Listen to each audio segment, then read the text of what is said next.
Ini gitu, berapa jatah saya? Dia bilang 8% Pak. Kecil, saya bilang. Masa kan 10? Ya 2% buat kami Pak.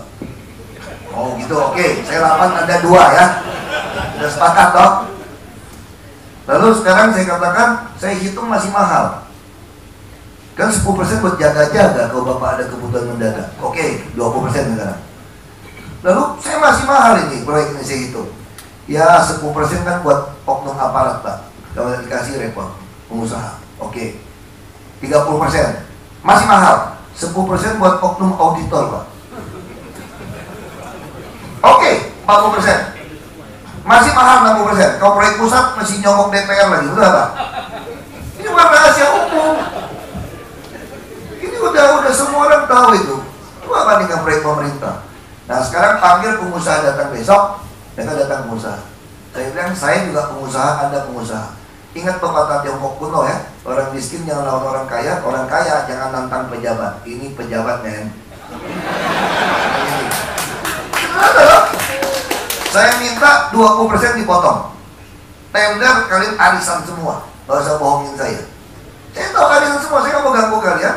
Potong 20%, karena HSku tanda tangan gubernur terlalu mahal. Karena saya mau bikin program untuk rakyat. Dana saya tidak cukup. Saya ingin hot mix semua sampai ke bagus dan mutunya bagus. Kalau tidak bagus, gua sikat tuh. Coba aja ngomong. Saya kasar sekali Pak. Lalu mereka bilang, oke sepakat. Lalu partai saya berjawab partai ini.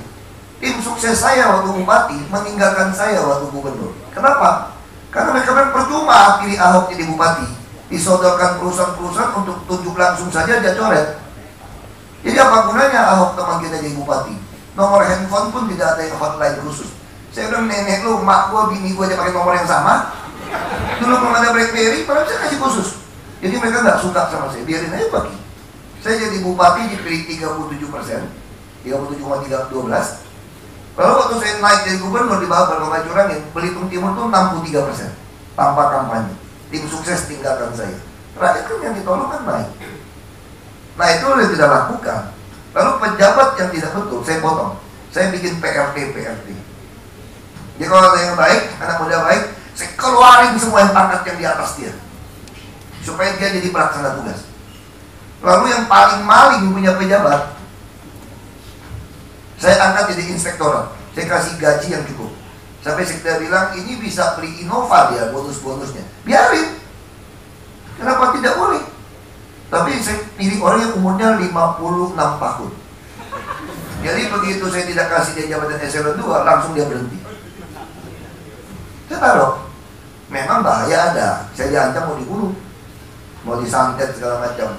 Kalau dia mau menyantet saya adu ilmu, saya jampi segelas saya, kamu jampi segelas itu dia tadi siapa yang mati jadi. Saya pikir udah bodoh, kalau Anda nantang saya tangkap, berarti Anda pengkhianat. Anda mau bunuh saya. Nah sama kayak 17 Agustus, tidak mau kasih hormat. Bilang saya tidak boleh jadi inspektur upacara. Saya bilang pasang aja CCTV, kamera. Siapa yang tidak hormat pasang kamera putih, subversif. Coba aja. Lebih itu hormat gerak, saya sengaja lama-lamain, kan kalau saya nggak turun kan dia nggak turun, dia diajak tahu gitu. Saya putar kiri, putar kanan, dan lama dikit tuh hormatin gue.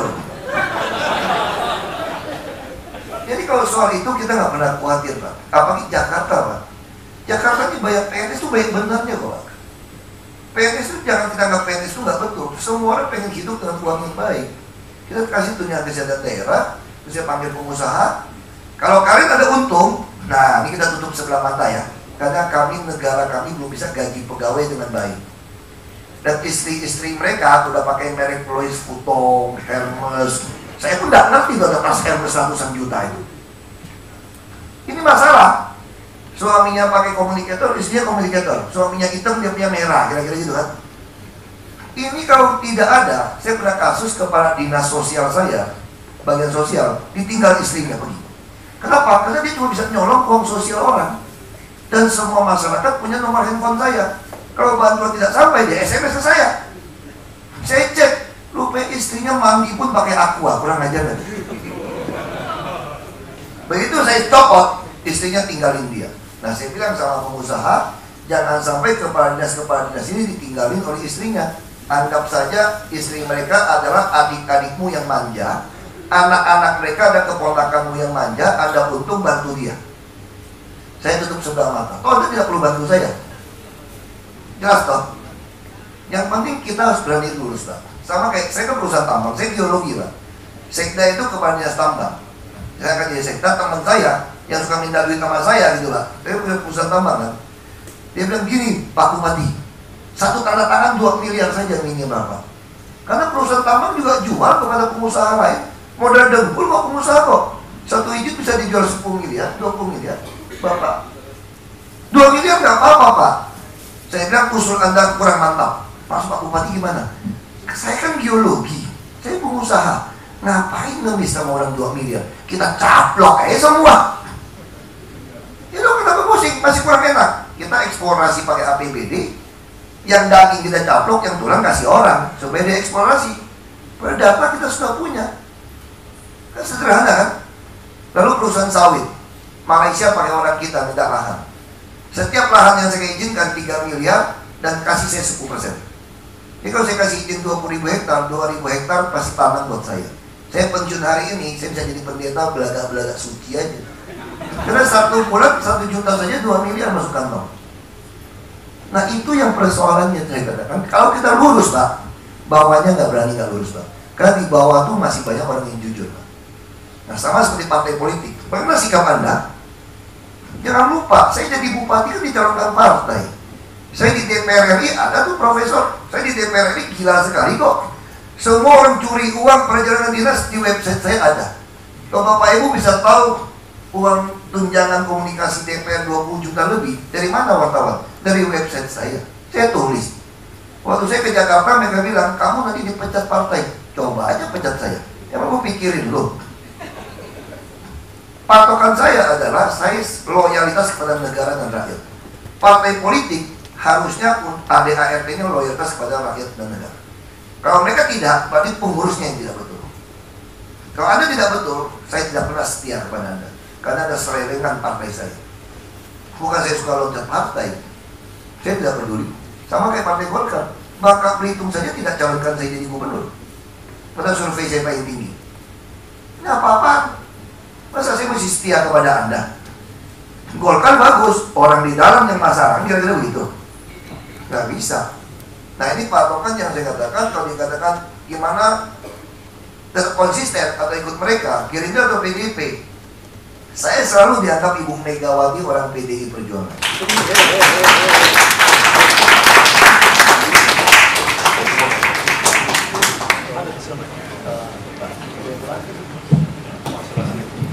Saya mohon maaf, saya harus jalan cepat-cepat.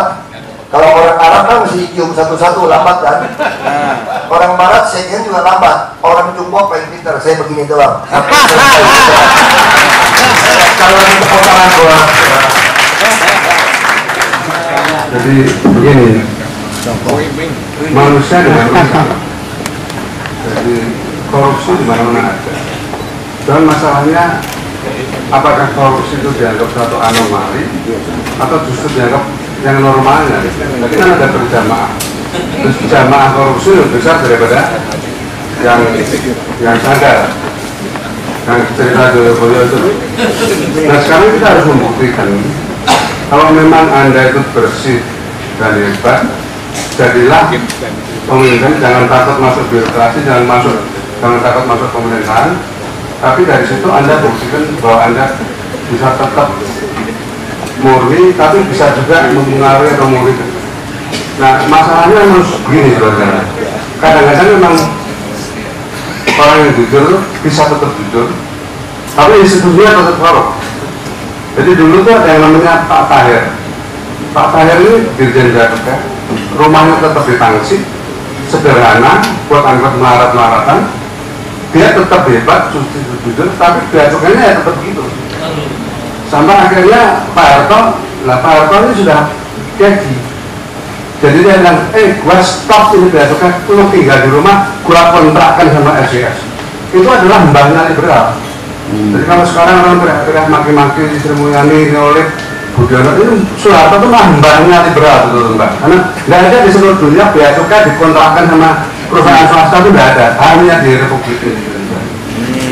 Jadi itu kalau sudah ekstrem-ekstremnya begitu Pak. Jadi di tengah situasi seperti ini apa kita masih optimis, masih mau bekerja, masih mau berjuang, ya masih harus ada yang berani tetap bisa mempertahankan itu walaupun sulit. Ya, mungkin hasilnya dari nggak bisa 10, mungkin 9, 8 mudah bisa, mungkin 5, 6, tapi bisa menjadi kalau pakai istilah rohani itu bisa menjadi garam dan lilin gitu ya, di tengah kegelapan itu. Nah itu kira-kira rasa umumnya begitu. Nah saya pikir begini, kalau konkret mengenai Jakarta ini ya, tadi saya katakan Jakarta ini betul-betul Gubernur Jakarta tahun 2012 itu akan mempengaruhi peta tahun 2014. Karena itu memang ini akan awal. Jadi kalau tadi Mbak Yola ini nanyakan, saya terus terang tidak bisa meramal. Ramalannya paling pasti 2 putaran. Jadi tidak mungkin 1 putaran. Nah pada saat 2 putaran itu nanti gimana? Apakah asal bukan Foke? Nah, asal bukan Foke itu siapa? Juara keduanya ini siapa? Nah jadi sekarang ini targetnya orang-orang ini pasang target untuk menjadi second, karena katanya si Foke pasti terbanyak dan putaran pertama itu Foke mungkin dapat 30% mungkin gitu ya, yang lainnya 70 dibagi. Nah yang sekarang ini berarti yang non Foke itu kan bersaing sendiri nih Pak, berapa persen? 4 ya, 4 persen berikutnya. Itu nanti setelah itu pada waktu 2 putaran itu memang nanti kelihatan siapa yang bisa menang ya. Kalau misalnya tadi dari situ kan saya itu kalau Foke lawan Jokowi pasti Jokowi ya. Nah gimana kalau mendadak bisa terjadi keajaiban bahwa Foke-nya kalah duluan, muncul Hidayat lawan Jokowi? Wah itu amit-amit itu bisa kayak tahun lalu yang Foke lawan PKS itu kan. Jangan sampai ke sana lah, nanti jadi isunya menjadi macam-macam, SARA atau segala macam. Jadi lebih baik tetap di jalur. Maka kita belajar dari Perancis ini kan, besok ini Perancis ini akan kelihatan ini apakah yang golongan kiri akan menang atau Sarkozy yang tengah. Kanannya tidak mau mendukung loh Pak Indra. Jadi golongan kanannya dia yang netral, kanan ini yang anti imigran segala macam. Jadi Perancis besoknya akan memperlihatkan dunia ini mau menuju kemana, apakah yang sekuler atau yang sudah. Jadi ada 2 ekstrem Pak, ekstrem syariah sama ekstrem lawan syariah.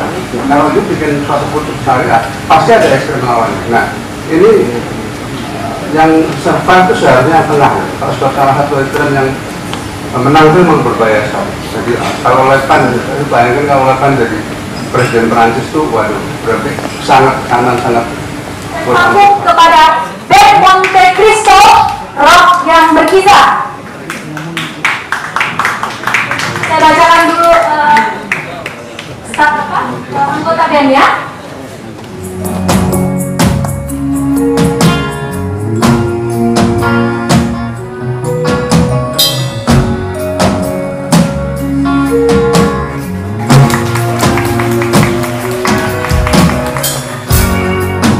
Not all about giving up. It's not all about surrender. It's not all about losing hope.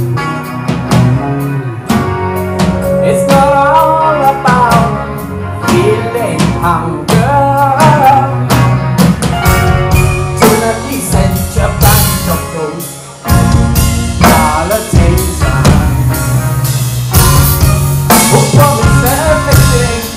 But give you nothing, just so near. Every day you play. Let us be united, just to get away.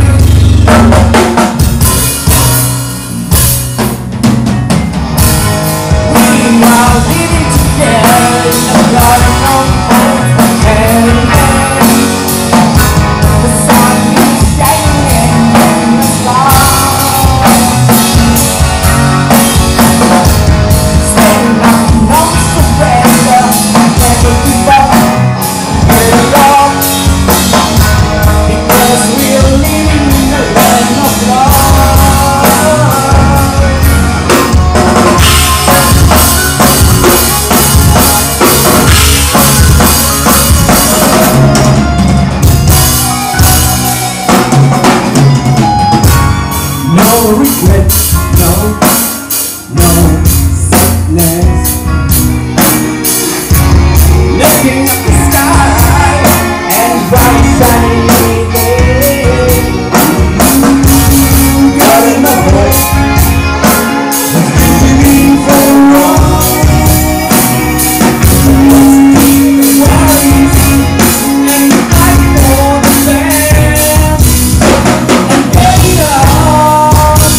bir. Itu dia. Pasti tampangnya culun. Di luar berbukit-bukit, di dalam juga. Alright. Terima kasih pada panitia Ikasati yang telah mengundang Monte Cristo main ke sini. Berikut adalah sebuah dialog filosofis antara seorang ayah dan anaknya yang baru saja lahir. Sang ayah berpesan agar kelak si anak mencari knowledge dan wisdom. Dan yang paling penting adalah memberikan kontribusi pada kehidupan, pada manusia-manusia lain. Untuk itu, dia harus mengimbangi rasionya dengan emosi, dengan membaca karya-karya Khalil Gibran. Seperti kata Blaise Pascal, hati mempunyai logikanya sendiri yang tidak dimengerti oleh rasio. This one is celebration of birth.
Fadil Indra on piano.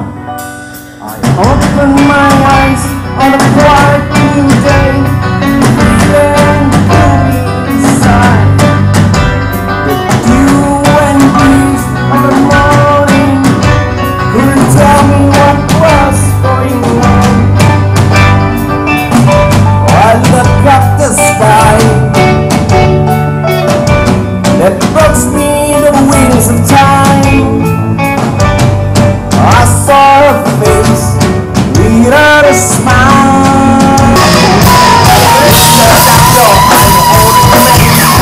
Something like a gentleman. She said, everything under the sun, the reality and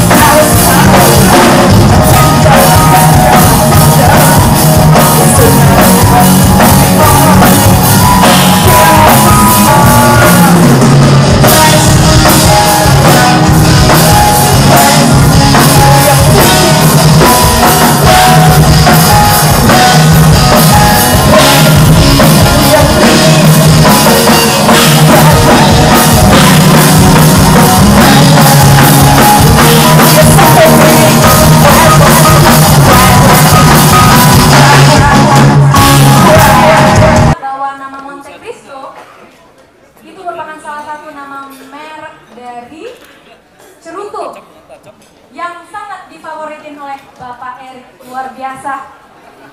Dan Bapak Fadil Indra merupakan